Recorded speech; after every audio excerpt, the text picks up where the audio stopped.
In the small town of Aracataca, they lit candles and laid flowers at his childhood home. Colombia's president declared 3 days of national mourning and ordered flags to be lowered in his honour.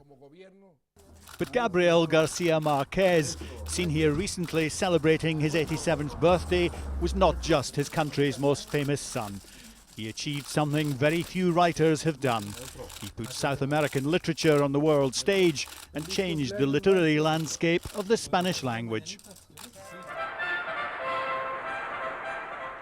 It was a status recognised in 1982 when he won the Nobel Prize for Literature, an award he treasured but insisted it wouldn't change his unique outlook on life.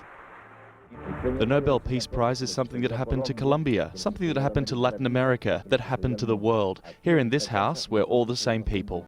He started out as a newspaper reporter, and journalism remained a passion throughout his life, as did support for left-wing politics. He was a close friend of Cuba's communist leader Fidel Castro.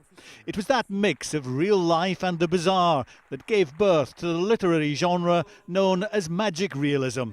It reached its peak of popularity in his most famous novel, 100 Years of Solitude, which tells of the extraordinary events of one family in a small town, remarkably similar to the one where he grew up. Nothing will change the fact that he took more than 20 countries' literature and with a single book, 100 Years of Solitude, essentially created these forces that made it available to the rest of the world. Garcia Marquez died in Mexico City, where he'd lived for more than 30 years. There will be a private cremation there, followed by a public ceremony on Monday in the city's Palace of Fine Arts. As tributes poured in from around the world, Colombia's president said, "1,000 years of loneliness and sadness for the death of the greatest Colombian of all time."